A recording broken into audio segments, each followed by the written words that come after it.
A popular TikTok momfluencer is under investigation after her followers reported her to CPS. You're saying stuff that people don't want to know. Okay, well. These are the 9 craziest things that child influencers have told me. Alright, so adding on to my last video, watching these new wave of influencers who are the relatable couples just kind of being awful to each other in the name of entertainment, we have another subsection that we're going to be talking about that has been around for a while in the days of YouTube, early YouTube, especially with the vlogging era, but at least with some of the stories that I've seen recently on the news and what people have talked about online, I just wanted to go over just how awful some of these family channels are, whether they're the family vloggers or just influencers neglecting their kids or basically just using them to cash in and get more money from the audience. So we're going to go over a couple of them that I've seen recently. Unfortunately, I could probably make this a very long video, but we'll just keep it to a couple cases I've seen. And we're going to start off probably with the worst one. A popular TikTok momfluencer is under investigation after her followers reported her to CPS and the police. Cops have been alerted after nurse and mom of 2, Hannah Hyatt, posted a video of her young son James flinching and covering his face after his father walked towards him. Hyatt has since removed the clip from her page and addressed the controversy, defending her husband as the sweetest, nicest, kindest, most loving, most nurturing father in the entire world. Hannah has now turned comments off on her YouTube channel and TikTok page, as well as putting her Instagram on private. Right off the bat, probably not the best move to make, but we do have another family vlogger slash influencer here who also makes YouTube videos. I mean, not really too significant in the space. She only had a few thousand followers on YouTube, and normally her videos would only get around, I don't know, like 2,000-ish views. But as you could see on the screen how much this has blown up, her most recent video has just about 250,000 views with only 450 likes, comments turned off, and I mean, she's just not saying much at all, even with the backlash. But I mean, here's another case of somebody supposedly having the perfect life, you know, the great influencer family that you'd want to aspire to be like. You know, they have the perfect home life, all these clips on TikTok or YouTube of them being a perfect family, and clearly there's some sort of abuse going on. But she wants to get all this attention and fame for being another one of these family vloggers that she didn't even realize that there was evidence of this abuse in her video that she uploaded. I mean, it's just absolutely unbelievable. We could see some of the comments, which is a pretty good transition. Can we get Ashley Trevino investigated and charged too? We'll talk about that in 1 second, but the next comment, seeing this and we're heading home from getting food this morning. My 17-year-old is homesick, so we're bringing him carry out because that's what good parents do. They feed their babies, because what this clip didn't tell you is that there was another video that she made where she was purposely withholding food from the child as well. Like, what type of thought process do you have to think that that's okay to do, and on top of it,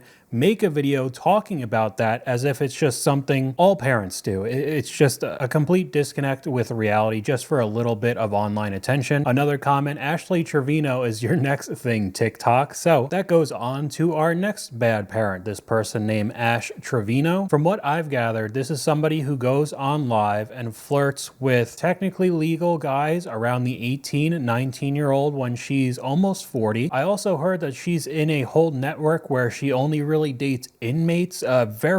Very odd thing. I don't know what kind of decision she's making in her life, but she ends up doing pretty uncomfortable and bannable offenses on TikTok Live, if I could put it that way. She ends up getting banned and just making another account, and there's a solid amount of people who watch her. It's not like she's super famous, but around 10,000 viewers per stream. And unfortunately, she has a family and a young daughter, and you get clips like this.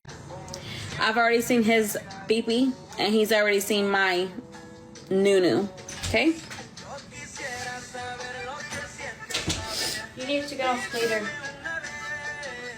You're saying stuff that people don't want to know. Okay, well. Okay? I don't know where the mods are. You need to get off soon, okay?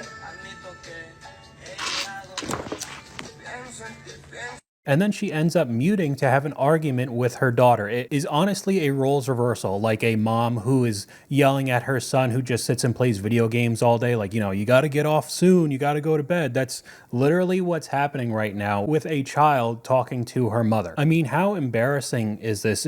She's famous enough that she's definitely getting bullied and ridiculed in school, with her mom saying all this crazy stuff and being basically a terrible person, and everybody knows it online. And like I said before, before, all for just a little bit of internet attention. It's absolutely insane what people do. And we have some of the comments here from the clip. It's like a kid going to the bar to tell his dad it's time to go home. Like, how depressing is this? There was some comments like this, where's the lip reading lady? I guess there's somebody on TikTok who's really good at lip reading, and because most of the clip was muted, nobody actually knows what they were arguing about and what they were saying. Mind blown at the roles reversals here. You need to get off soon, okay? This is so sad. This is being said by a child to her almost 40-year-old mother. Like, what kind of role model are you to your kids? At least, honestly, the daughter sounds like she has it more together and knows what to do online compared to her mother, so I highly doubt she'll follow in the same footsteps as her mom, but still, it doesn't make it any less embarrassing for her life. The daughter telling her mom to get off live and begging her is so sad. Can't imagine the trauma and embarrassment this is causing her, and I mean, unfortunately, it only gets worse. There's currently a new trend that people are doing to this content creator right here, Ash Trevino, that is leaving everyone absolutely speechless. For a little bit of context, Ash Trevino was live on stream with this guy right here, I want to say around a week or so ago, and there was like over 13,000 people in the live, and for some reason, Ash Trevino decided to show a certain body part of hers. I can't say the exact one, but you could probably take a wild guess. Of course, a bunch of people were screen recording and took screenshots of when she showed that certain body part, and now anytime she goes live, a bunch of people change their profile pictures to when she, showed that certain body part live on stream.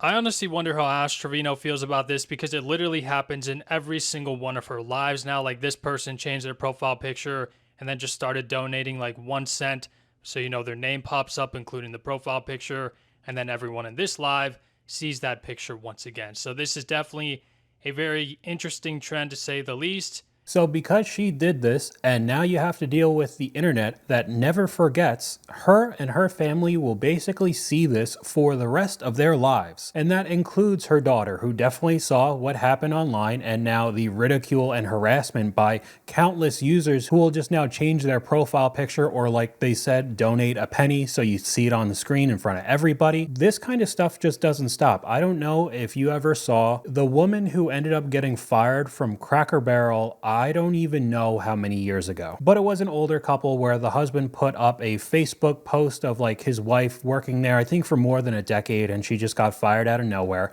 and it just randomly took off. And because of that, in almost every social media post from Cracker Barrel anywhere, there are comments talking about that woman who got fired forever ago, just because they also think it's a joke and they just keep running it and keep posting, even though it's not even funny anymore. And you get something like this and feed some of the trolls. This type of harassment will never stop online. Not just to her, who's playing into the bait just to get even more attention, but now her daughter, her child, is going to have to deal with having a terrible mother. Now, I would say more of the recent stories we'd hear is from TikTok, but I mean, if you've been on YouTube for a long period of time, a lot of the family vloggers have gotten heat. Daddy of 5 comes to mind immediately. This was a long time ago, where it's the same thing. It was almost abusing the kids to be able to get content, like really bad pranks, making the kids cry just for views. And I would say almost every other family vlogging channel has had some sort of controversy, because it almost turns your children, your family, into actors. It's not a real family life now. Everything is fake, played up for the views, for the camera. And I mean, honestly, I'm not against like recording. I love home videos personally. I am the person who's walking around with the camera all the time if I'm hanging out with my friends or family making videos, because I do enjoy watching a video from 5 years ago where we went on a trip and you end up watching things you forgot about and seeing things change. But I do not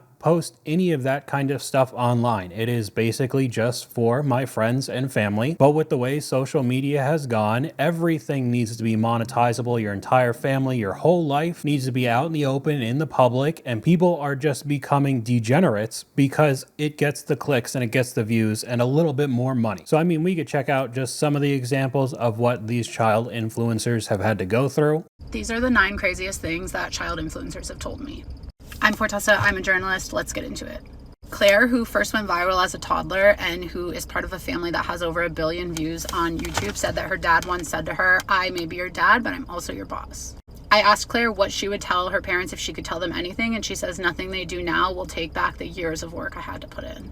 Vanessa, who was the child of a mom blogger, said that if she wasn't saying her line with enough enthusiasm or smiling big enough, she was accused of not caring about her family's livelihood, and her mom questioned if Vanessa wanted them to be able to make the payment the next month on the mortgage. One kid influencer told me that she didn't like to film content, so her mom would be like, just let me film it, I promise I won't put it online, and then later the kid would find it online. A kid who worked through their adolescence and reached the age of 18 found out that there was not a single dollar set aside for them, which is legal in all but 3 states.